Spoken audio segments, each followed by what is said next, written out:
Hello everyone and welcome back to my channel, or welcome if you're new. Today's video is going to be all of the books that I read in December. I read 24, so it's going to take a little while, so let's just get right into it. Before we get into the actual books, my reading stats for the month were that I read 24 books. My favorite book was Kiss Her Once for Me, which I'll talk about more later. I read 4,778 pages and listened to 96.98 hours of audiobooks. I read 6 physical copy books, 13 ebooks, and 5 audiobooks. And I ended off the year with reading 222 books. So the first book that I read this month was In the Event of Love by Courtney Kay. It's the first in the Fern Falls series. The second one is coming out in the summer of 2023, I believe. It's a romance. I listened to the audiobook of this and it's 9 hours and 23 minutes and was originally published in 2022.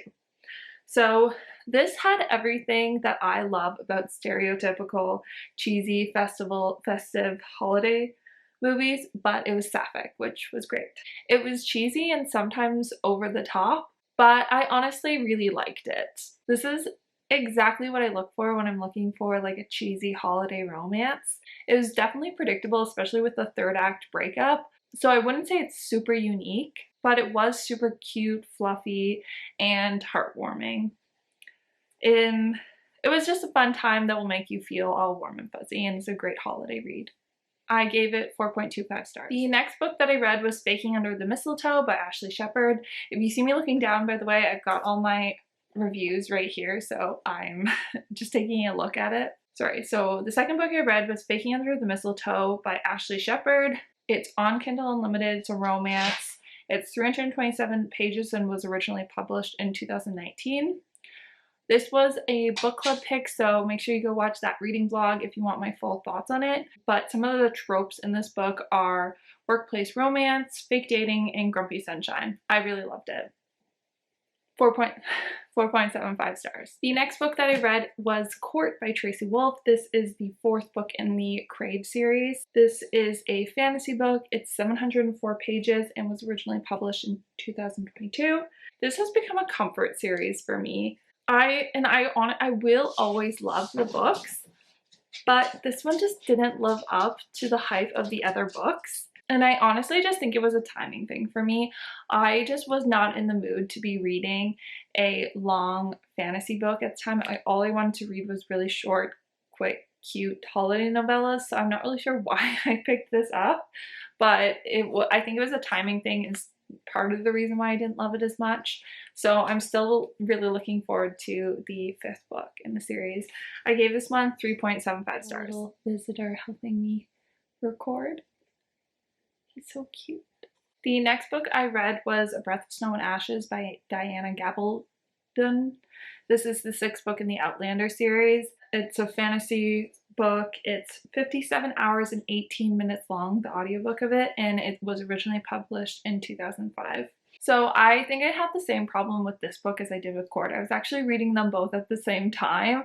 It's another really long fantasy book that I just was not in the mood to read at the time, but I forced myself to go through it. I think in 2023 I should learn to DNF books or put them aside for now. I just can't do that. I have a really hard time doing that, so I just was not in the right headspace for this one. The books are overall entertaining, but they're just so long. This book is over 57 hours of audio. It really and we didn't even learn anything new about the overall premise of the book, which is time travel. We didn't learn anything new.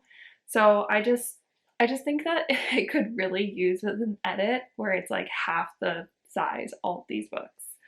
I gave it 3.25 stars. The next book that I read was Christmas After All by Cece Louise. This is a romance book that's on Kindle Unlimited. It's 216 pages and was published in 2022. This was a really cute, sweet romance with an small town feel.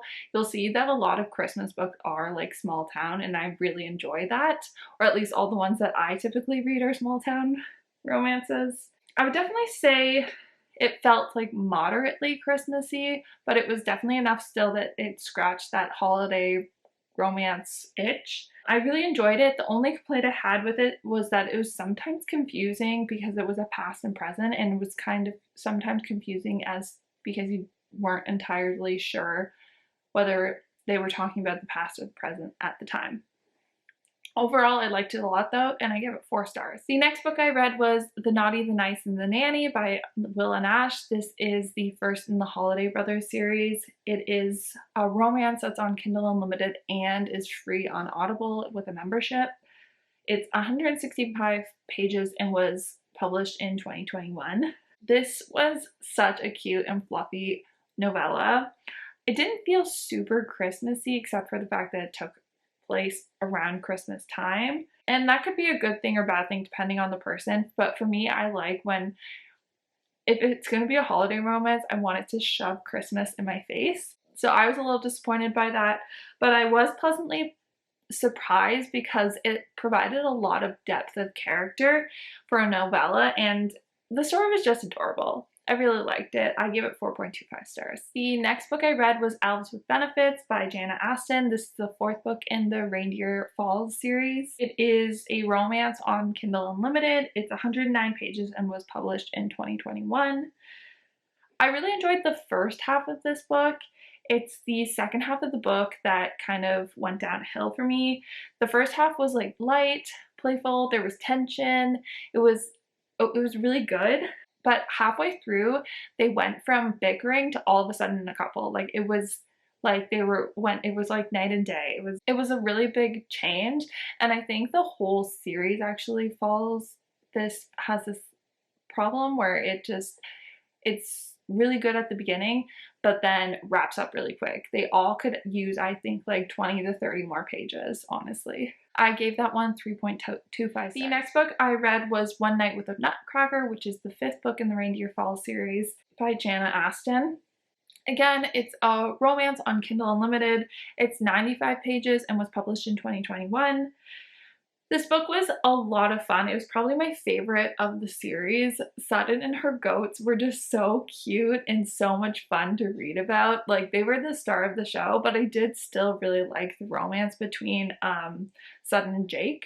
These books are really fluffy and good, but they just wrap up way too quickly. I gave this one 3.75 stars. The next book I read was Meet Me Under the Mistletoe by Jenny Bayliss. This is a romance book that's 417 pages and was published in 2022. This is another super cute book by Jenny Bayliss. If you've watched my channel at all, you know that I'm a huge fan of Jenny Bayliss's holiday books. This one had all the elements I've come to expect from her writing, like the cozy small English town, the lovable characters, and all the lovable but nosy side characters as well. I personally I'm just not a huge fan of like messy friend groups or messy families where you're learning about all the secrets that all the different members of family or friend group are keeping. So that's the only downside. It wasn't super Christmassy, but it was enough. It was Christmassy enough that I would still call this one a holiday romance. I gave this one 4.25 stars. The next book I read was Bachelor on the Shelf, which is the 6th and final book in the Reindeer Falls series by Jana Aston. This one is 107 pages and was published in 2021 again. It was a cute ending for these holiday novellas. I liked how the epilogue had sort of wrapped things up for all 3 of the couples. But again, the ending was just rushed. But I did really enjoy the tropes in this one. There was like fake dating. This one was fake dating, but I really didn't care for or care about the main characters in this one. So I gave this one 3.25 stars. The next book I read was a reread of The 12 Dates of Christmas by Jenny Bayliss. It is a romance that's 350 pages. It came out in 2020, and I read it when it first came out in 2020, and it's really what got me into holiday romances. It's still my favorite of all the books by her, but I didn't love it quite as much as I remember. and it's definitely the most Christmassy of her books. I gave it 4.5 stars this time around reading it. Then I read Three Bells, Two Bows, and One Brother's Best Friend by Will and Ash, which is the second book in the Holiday Brothers series. It's 157 pages. This one was probably my favorite one of the series just because I like the trope. I really like Brother's Best Friend. I really enjoyed the characters in this one. Like, I really liked the main characters in this one. Again, it wasn't super Christmassy, but the thing that bothered me the most about this book is that there was quite a bit of miscommunication and it was driving me just a little nuts. So, but I overall really liked it. I gave it 4.25. Then I finished off the Holiday Brothers series with A Partridge and a Pregnancy. It's the third and final. It's 170 pages. And I really liked this one too. I think a lot of people skip out on this one because of the tropes, the pregnancy tropes, but I thought it was really well done. It doesn't really talk about the pregnancy, like it does but doesn't. I didn't even mind the trope from this one. The thing that bothered me about this book was the female main character. I found her incredibly selfish and she just was not taking into account her child or the father of the baby at all. I just found her really selfish and I just really wanted to I just was really bothered by her most of the book. Overall, I still really liked it and I would recommend it. I gave it 3.75 stars. Then I read A Season for Second Chances by Jenny Bayliss. This is 436 pages. It's another reread for me. This one came out in 2021.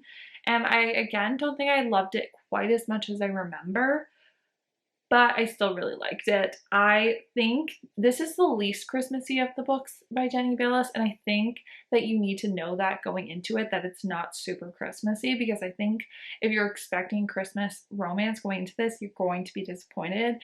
But if you know that going into it, I think you'll enjoy it a lot more. I gave it 4.25 stars this read around. The next book I read was The Santa Suit by Mary Kate Andrews.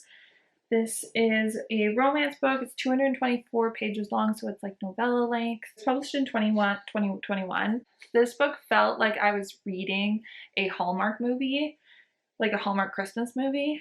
It was very cheesy and wholesome, but also very cute. I think it's the perfect quick novella that's easy to get into if you're looking for just a quick book that's going to put you in the Christmas spirit. I gave this one 4 stars. The next book I read was Tangled in Tinsel by Trelina Pucci. I think that's how you say her name. It's a romance that's on Kindle Unlimited. It's 253 pages and was published in 2022. This is a holiday novella that is spicy. It's definitely more spice than plot, so make sure you know that going into it. I don't know how I feel about reading spicy holiday books around Christmas time because I like the books. They just don't put me really in the Christmas spirit. And this one didn't really have anything to do with Christmas except for the fact that it took place around Christmas time. But the spice was really good and I really enjoyed the book. I gave it 3.75 stars. Then I read Christmas on the 13th Floor by Lee Jacot. This book is 118 pages. It's a romance that's on Kindle Unlimited. It was published in 2021. This is another really spicy novella, Christmas romance. And it doesn't have a ton of plot, but it does have great spice. So if that's what you're looking for, this will be a great book. I think I really like these books, but I think next year I'm going to stick to reading them more in November, early December, rather than reading them right around Christmas time like I did this year, because they just don't put me in as much of a Christmas spirit as the small town Christmas romances do. So I gave this one 3.75 stars as well. Next I read In a Holidays by Christina Lauren. This is a romance that's 336 pages and was published in 2020. This is another reread for me and I just think it's the perfect holiday romance. It's also one of my favorite Christina Lauren books ever. It just gives me all the warm and fuzzy feelings. I think it's a unique storyline. It's sort of like Groundhog Day meets a holiday romance. And I just really liked it. I loved the characters, like all the families that are there. I just love them all. So I really like this one. I give it 4.5 stars this time. Then I read Resting Scrooge Face by Megan Quinn. This is another romance that's on Kindle Unlimited. It's 80 pages and was published in 2022. This is another really cute little holiday romance, and this one has the pen pal trope, which is really cute. It was adorable, but it just wasn't long enough. Like, it needed to be 20 to 30 more pages to just add a bit of tension between the characters. They're supposed to be like a little bit of enemies at the beginning, but like you just do not feel like really that much tension between them. And I didn't really feel connected to the characters yet either because of the length. So I just think it needs to be a little longer and a little more developed. I gave it 3 stars. Then I read Kiss Her Once for Me by Alison Cochrane. This was my favorite book of the month. It was just like so heartwarming. I listened to the audiobook of this. It's on Scribd. It's 10 hours and 38 minutes. It's a romance. It was published in 2022. This is just like the perfect holiday, another like perfect holiday heartwarming book. It's got some of my favorite tropes like forced proximity, fake dating, second chances, and even the one bed trope. And as well as having my favorite like holiday activities like skiing and baking cookies. So it just sort of had everything I was looking for. But the best part of this book were the characters. They were just all so lovable. Like even the family members that were sort of more side characters, you just had to love them. So I really liked it. I gave it 4.75 stars. Then I read Screwing Mr. Scrooge by Nicole Green. This is a romance that's on Kindle Unlimited. It's 138 pages and was published in 2022. I was pleasantly surprised by this book. I didn't know anything about it. I just found it on Kindle Unlimited when I was just looking for a quick holiday romance right at the end of the Christmas season. It was definitely rushed at parts and like not really explained, but it was long enough that I felt connected to the characters still, and it put me in the holiday spirit, so I gave it 4 stars. Then I read The Transition Baby by Tori Peters. This is a contemporary fiction book. I listened to the audiobook for this, which was 12 hours and 32 minutes long. It was published in 2021. And I'm not sure why, but going into this book, I thought it was nonfiction. I'm really not sure how I thought that, but like, it's been on my TBR for a long time and I just thought it was fiction. So I was pleasantly surprised when I found it wasn't, because I wasn't necessarily in the mood for a nonfiction book, but I had been waiting to get the audiobook from the library for so long that I knew I had to read it. Because I did that, I think it's actually a good way of going into this book and like not knowing really anything to do with it, because I think it helps. It's a nice story that way. It was really beautifully written. I want to read like an ebook version or a physical copy version of it, because I think the audiobook of it, I missed a bunch of it because there's a lot going on in this book, but I still really enjoyed it. I gave it 4 stars. Then I read The Wallflower Wager by Tessa Dare. This is the 3rd book in the Girl Meets Duke series. This is it's a historical romance. I listened to the audiobook for it, which is 7 hours and 8 minutes. It was published in 2019. This was probably my least favorite book of this series. I did still like it, but it just, all of the books in this series follow a very similar plot line. So I just like felt like I was reading the same book again, and I just wanted it to be a little more different. So I gave this one 3.5 stars. Then last but not least, I managed to squeeze in The Final Gambit by Jennifer Lynn Barnes. And I'm so sad that this series is over because I really loved it.